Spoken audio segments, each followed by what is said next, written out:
Doctor Sivanthi Adithanar college of physical education Tiruchendur இந்த ஆண்டிற்கான admission நடைபெறுகிறது. நேயர்களே, இப்ப ஏற்கனவே கூறியிருந்த மாதிரி மன்னார் வளைகுடா மற்றும் குமரி மற்றும் தென் தமிழக பகுதிகளில் நீடித்து கொண்டிருக்கக்கூடிய இந்த காற்று சுழற்சியானது அடுத்து வரக்கூடிய 3 தினங்களுக்கு அதிதீவிர மழையை கொடுப்பதற்கான வாய்ப்புகள் இருப்பதாக நாம் அறிகிறோம். குறிப்பாக சொல்லக்கூடிய இன்றிலிருந்து, அதாவது 18லிருந்து 21ஆம் தேதி வரைக்கும் இந்த காற்று சுழற்சியானது மெல்ல மெல்ல நகர்ந்து உள் மாவட்டங்களையும் தென் தமிழக மாவட்டங்கள் மற்றும் கடலோர மாவட்டங்களுக்கு மழையை அதிகரிப்பதற்கான வாய்ப்புகள் இருக்கு. குறிப்பாக நாளையும் அதற்கு மறுநாளும் அதி கனமழைக்கான வாய்ப்புகள் இருப்பதாக ஏற்கனவே நாம் அறிகிறோம். இப்போ நம்ம பார்த்துட்டு இருக்கிறது காலை 10 மணி நிலவரப்படி.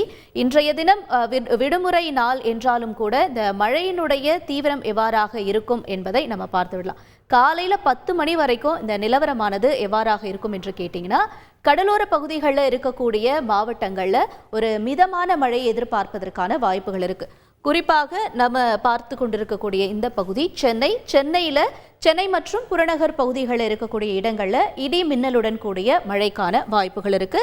தொடர்ந்து புதுச்சேரி பகுதிகளில் ஒரு மிதமான மழைக்கான வாய்ப்புகள் இருக்கும். இன்று காலை 10 மணி நிலவரப்படி மற்ற மாவட்டங்களாக சொல்லக்கூடிய நெல்லை, நாகர்கோவில் உள்ளிட்ட இடங்களையும், ராமநாதபுரம், தொண்டி, காரைக்குடி, முத்துப்பேட்டை உள்ளிட்ட இடங்களையும் லேசான மழைக்கான வாய்ப்புகளை நாம் அறியலாம்.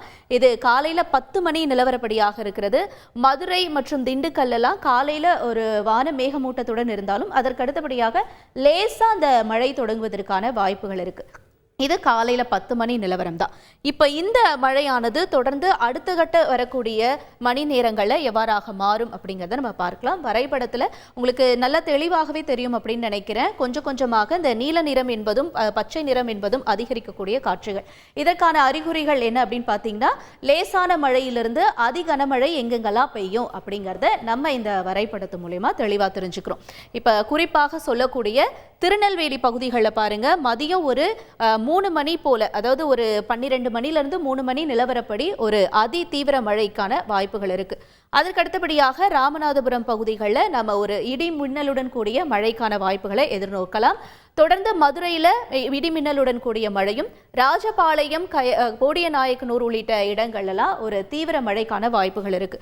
சற்று நம்ம இன்னும் மேலே இருக்கக்கூடிய மாவட்டங்களாக பார்க்கும் பொழுது மயிலாடுதுறை, பெரம்பலூர், சேலம், ஆத்தூர், திருவண்ணாமலை, கிருஷ்ணகிரி, வேலூர் உள்ளிட்ட இடங்கள், அதற்கு அடுத்தபடியாக காஞ்சிபுரம், செங்கல்பட்டு, மதுராந்தகம் உள்ளிட்ட இடங்களில் மதியத்திற்கு மேலே இந்த மழையானது மெல்ல மெல்ல அதிகரிக்க தொடங்கும் என்று நம்ம பார்க்கிறோம். இது மதியம் 3 மணி நிலவரமாக இருக்கிறது. இந்த மழையினுடைய தீவிரம் தொடர்ந்து இன்னும் எந்தெந்த பகுதிகளாக அதிகரிக்கும் அப்படின்னு நம்ம பார்த்தா, அரூர் மற்றும் அரூரை சுற்றி இருக்கக்கூடிய பகுதிகளையும் நாமக்கல் உள்ளிட்ட இடங்களையும் இந்த மழையினுடைய தீவிரம் என்பது அதிகரிக்கிறது. குறிப்பாக சொல்லக்கூடிய இடங்களாக மொத்தமாகவே நம்ம தென் தமிழகம் மற்றும் கடலோர பகுதிகளில் இன்று மதியத்திலிருந்து இந்த மழையினுடைய தீவிரம் அதிகரிக்கும். இதுதான் இன்றைய வானிலை நிலவரமாக இருக்கக்கூடியது. வருகிற 3 மணி, நம்ம 3 மணி வரைக்கும் நம்ம பார்த்துட்டு இருக்கக்கூடிய காட்சிகள். தொடர்ந்து நம்முடன் இன்னும் விரிவாக விளக்குவதற்காக வழங்க இணைகிறார் தொடர்ந்து நம்ம பேச இருக்கிறோம் நேயர்களே, வானிலை ஆர்வலருடன். இந்த மழை நேரமானது அடுத்தடுத்து வரக்கூடிய நேரங்களில் எவ்வாறாக மாறும் அப்படின்னு பார்க்கலாம். இப்போ 3 மணி நிலவரம் வரைக்கும் நம்ம பார்த்தோம் இல்லையா? தொடர்ந்து அதற்கு அடுத்தபடியாக கொஞ்சம் கொஞ்சமாக இந்த மழையினுடைய தீவிரம் வந்து குறைய ஆரம்பிக்கிறது.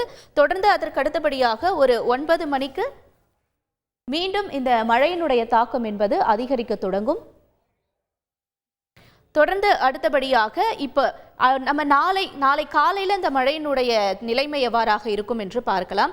இப்போ நம்ம ஒரு 11 மணி 12 மணி அப்படின்னு தொடர்ந்து பார்த்து கொண்டே இருக்கிறோம் நேயர்களே. அடுத்தபடியாக இப்போ காலையில், ஞாயிற்றுக்கிழமை காலையில், அதாவது நாளைக்கு எவ்வாறாக இருக்கும் என்று பார்த்தோம் என்றால், இலங்கை பகுதிகளில் இந்த மழையினுடைய தீவிரம் என்பது அதிகரிக்கிறது.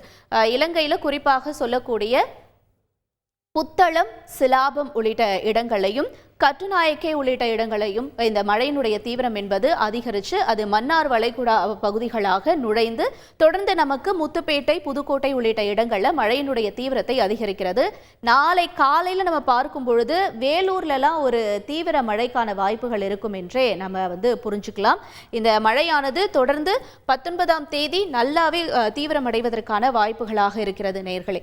நம்ம குறிப்பாக சொல்லக்கூடிய இந்த கர்னூல் உள்ளிட்ட பகுதிகளெல்லாம் நல்ல மழைக்கான தீவிரம் இருக்கிறது. தொடர்ந்து நாளைக்கு, அதாவது திங்கட்கிழமை வரைக்கும் அந்த மழையினுடைய தீவிரம் என்பது அதிகரிக்கும் என்று சொல்லப்படுகிறது. ஏற்கனவே சொல்லியிருந்த இந்த மன்னார் வளைகுடா பகுதிகளையும் குமரிக்கடல், தென் தமிழகம் உள்ளிட்ட இடங்களையும் நீடிக்கக்கூடிய இந்த காற்று சுழற்சி தான் வரக்கூடிய 3 தினங்களுக்கு நமக்கு நல்ல மழையை கொடுப்பதற்கான வாய்ப்புகளாக இருக்கிறது. இதுதான் இன்றைய வானிலை நிலவரம். Doctor Sivanthi Adithanar college of physical education Tiruchendur. Admission என்கொயரிக்கு கீழே உள்ள லிங்கை கிளிக் செய்யவும்.